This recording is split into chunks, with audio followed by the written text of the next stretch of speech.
hard all day, and Chastanet has been fencing well all day as well. He came through his teammate Idiri after a bye. He's ranked 4th after the pools. And then took out Mepstead of Great Britain, one of your charges, and Facconi in that quarter-final. Marini, top of the draw, breakthrough season for him, fantastic. He beat Van Kampenhout, Radkowski, or Radkowski I should say, from Poland, Sidu of France. He is absolutely on fire this season. Absolutely, he's the one to beat, I think. If we're going to put our money on someone, I think it would be Marini. Already 3 victories this season. Well, we're underway here in this semi-final. Marini with a power riposte to get things underway. But Richard, I'm not going to steal your limelight and call the hits. That's your job. Are we expecting a big one here from Marini, a big win? If I were a betting man, I'd put my money on Marini. But I would also like to see a very tight match, just like we had yesterday in the women's foil. There we are. He got something on the blade. And flicked the shoulder. Yeah.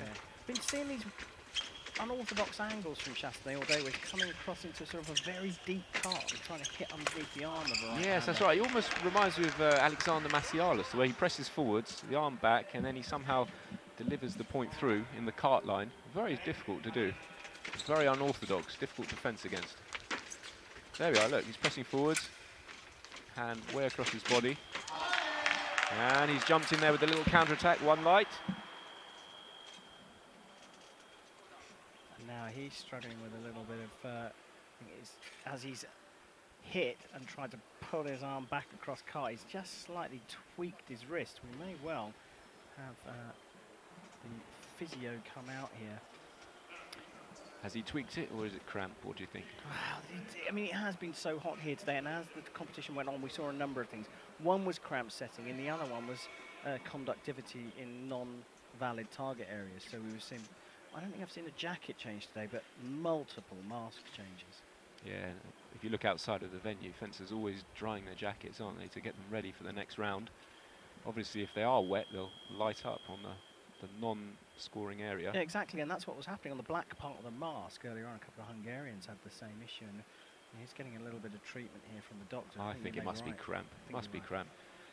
So what gives us a chance, really, to, he's had a great day, breakthrough season for him in a way, not quite at the level of Marini, but Chastanet picking up his first major medal at the Grand Prix in Incheon, in Seoul, Korea, in the middle of May. Bronze medal. I mean, that's a great performance at a Grand Prix. Absolutely. You've done it a few times. Absolutely. On his day, he's a very powerful fencer, Chastanet. He's struggling here, and you can see he's being treated. Down the other end of the piste, Stefano Cerioni is taking the opportunity to have a chat with Tommaso Marini, talk about breakthrough season for him, though. And you know, you're more au fait with the current style of fencing, but he seems to be a combination of sort of all the recent greats in Italian fencing. He's got a look of Cassara.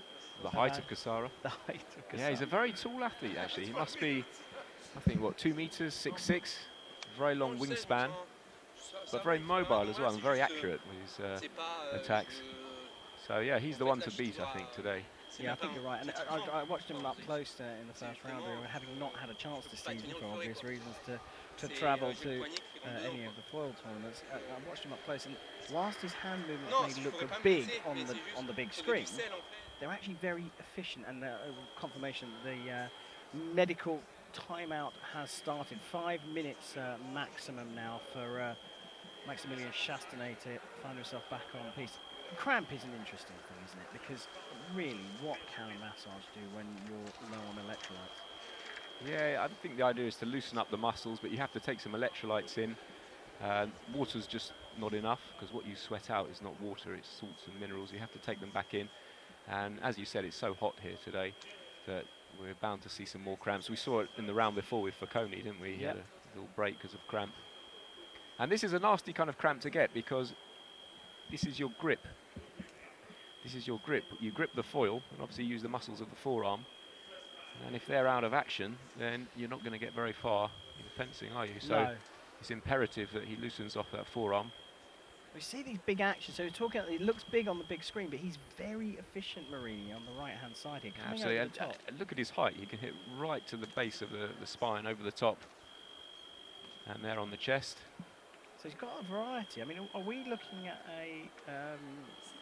another one of the sort of Italian foil conveyor belt superstars? I think it's a little bit too early to say, but it does look like that, doesn't it?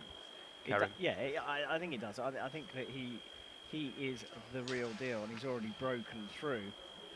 And we can look at the massage going on, but you and I are both in agreement that's going to be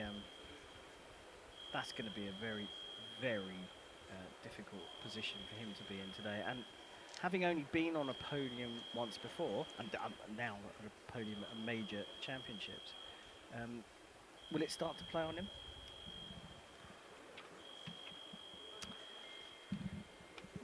I'm not sure, Bash. I'm not sure. Let's see how it pans out. Obviously a little disruption here for Marini.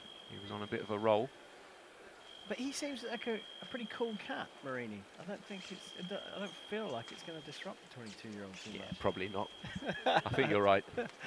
The Italians, though, let's talk about that programme, because you've faced them over the years, having recently retired from competitive fencing. What is it that they do so well to produce both men's and women's foilists at such a high level? I think it's basically ownership of the knowledge. You know, modern day fencing is the French and Italian art. And, you know, you have generations of Olympic champions that then come back into the system, feed in the knowledge. And you, like you said, you're on a conveyor belt, the French and Italian. Of course, there are other, Russia is very strong, and other nations are very strong as well. USA, but Hong Kong now, I mean... and new nations branching in that perhaps weren't that strong 20 years ago.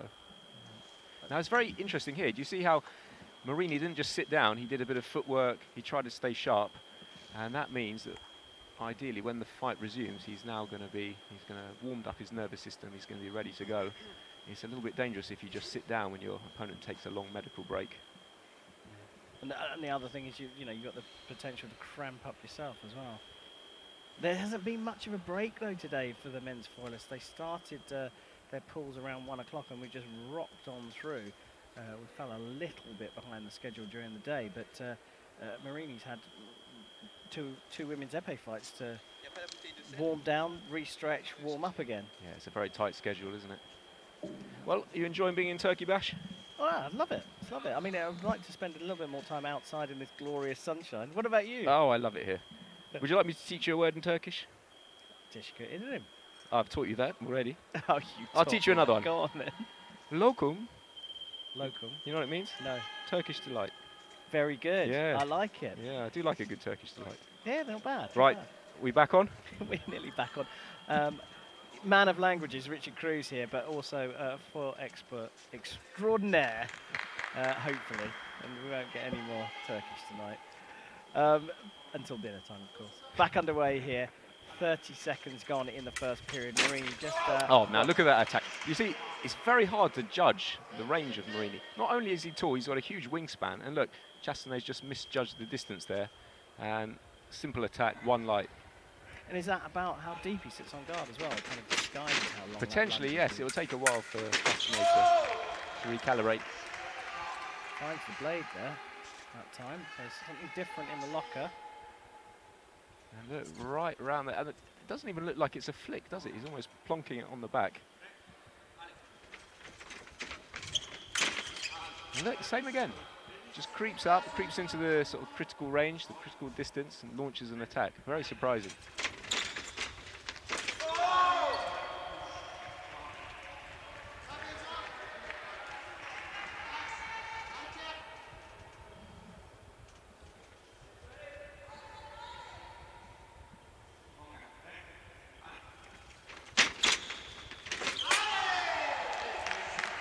See there, Chastanet finished his attack. That gave Marini the chance to start, but he didn't hit anything, so the continuation was good. I think if Marini would have scored hit the target, it would have been his right of way, but he missed. And look, same again, he just creeps up. And Chastanet's not judging this distance. It's those absolutely fantastic from Marini. These two have met just once before, and that was at the Incheon Grand Prix, where Marini won 15-13. Looks like he's learned something there. Marini obviously went on to win his first ever Grand Prix, having won his first World Cup earlier on in the season. Little stop hit there, just outreaching his opponent.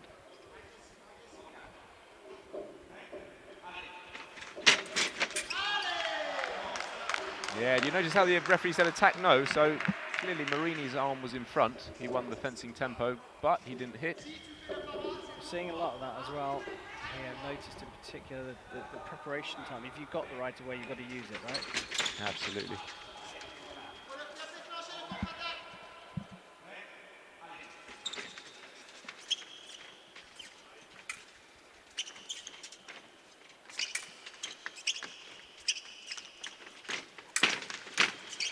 And the same again, look, just outreaching Chastanet.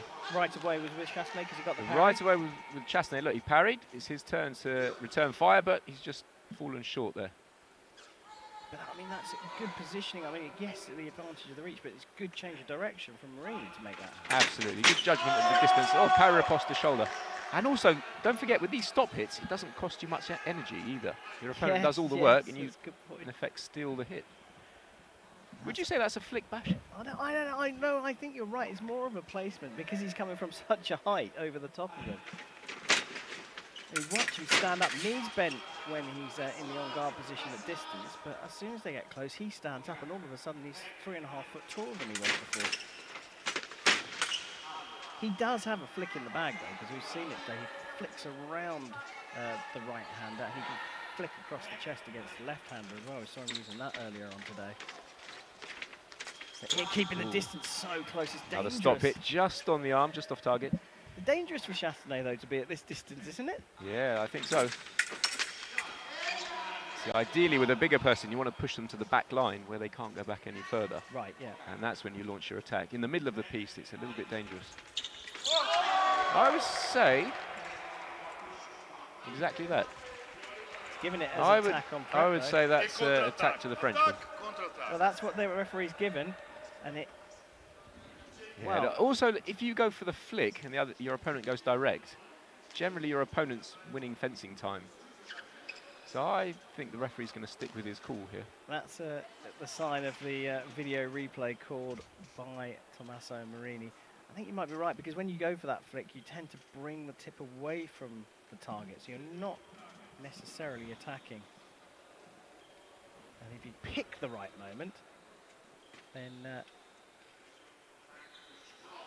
he stuck to his guns there.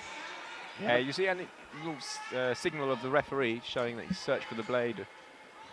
Well, speaking about the referee, big moment for Thomas Goral from Sweden. Originally from Poland. We used to fence him back in the day in the training camps. I think this is his first major championship podium match. And he may have done some team matches, but not individual. And look, another one light attack from Marini. So he's starting to run away with this a bit. Yeah, it's a sign of what has been in the past this season. Marini being one of the dominant forces this season, getting another one on the attack, and we're not even halfway through this first period, so he doesn't muck around either. No, absolutely, very high octane match. And I'm inclined to agree with the referee. I think the Frenchman stopped and the Italian started here. So if you're on new fencing, the target area is the body. You've got to hit with the tip of the sword, but the key thing about this weapon is it's called a weapon of convention. It means you've got to have the right of way. If you establish the right of way, the opponent has to either make you miss by running away or use their blade to block. And if they do one of those two things, then it's their turn to attack. I remember someone saying to me, it's a bit like trying to explain, you can't score a goal in football if you don't have the ball. And that's kind of what right of way is like in fencing. A little bit more complicated than that, because we're talking about stop hits and counter-attacks when you don't have the right of way. And now he's changed. He's changed his mind there. So good video appeal. Oh, now that's a flick. Yeah, that was a flick. That was slightly different, that technique. Let's see a replay. He found the blade and then flick to the shoulder. Need to time those so well. Oh, beautiful. Absolutely beautiful. So again, without the right of way that time, he didn't have the ball, but somehow he manages to get the hand out, score the point, and then run away and not get hit. And that's the crucial thing. If Chastanet had hit, it would have been his right of way.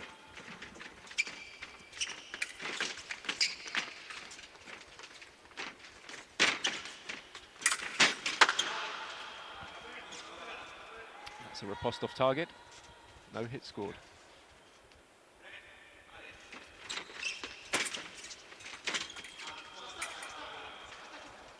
Now he's tried a counter-attack, but again, only a white light, which can't score you a point in fencing.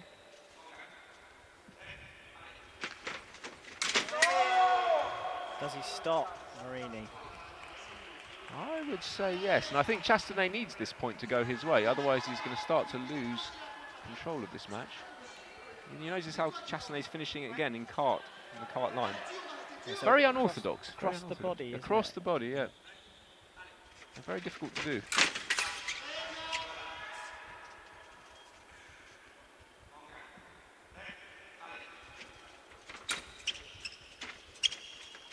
Looks so composed, Tommaso Marini. He looks much more mature than his years. He's got all the hits in the book, and he's got the mind and the strategy to change things. He has had a couple of tough matches today, and he's managed to find a way through them. Cruise control a little bit here.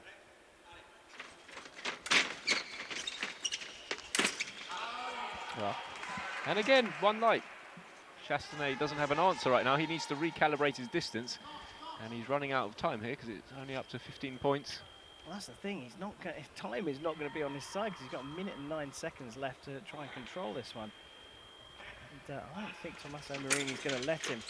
Watching the semi-final of the men's foil at the 2022 European Championships, and the breakthrough athlete. Well, in fact, we've got 2 breakthrough athletes of the season, but one that has been an absolute superstar, climbing into the top 10, is leading 13-6 here. It's all but done. Marini likely, very, very likely now to make the final, which will, of course, make it an all-Italian final, because the second semi-final coming up very shortly is an all-Italian affair.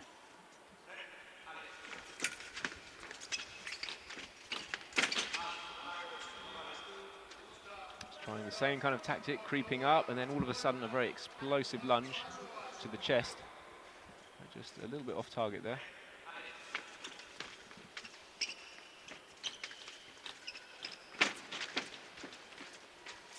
Oh, just playing with him, isn't he? Yes, you see, he pushed Chastanet to a very vulnerable part of the piece. He pushed him to the back line, where he can't go back any further, and then it was for the taking.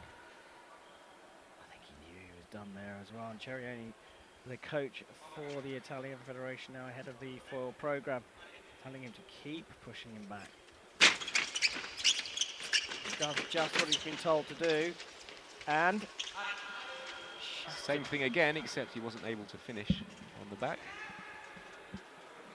It's all a little bit desperate for the Frenchman, having to close the distance right up on the back line. He's come up against a whirlwind of a fencer this season, and I think this is just the start of a massive run for Tommaso Marini. This is his first ever senior major championship medal, and it looks like it's going to be at least silver. Well, it's definitely going to be at least silver now, as Tommaso Marini dominates semi-final number 1. Stefano Cerioni, his coach, applauding him. A 15-6 victory for Marini, and it was just one way, Richard. It was just one way, and I'm just surprised Chastanet couldn't recalibrate the distance. I don't know, maybe the cramp has affected his play somehow, but I was expecting to see some kind of change of tactics of Chastanet, but it didn't come, and the direct lunges were going through all day long. Yeah, it certainly was, and that's what it means to Stefano Cerioni, brought back into the Italian fold, now running the program, and well, job number 1 done as Tommaso Marini makes it through.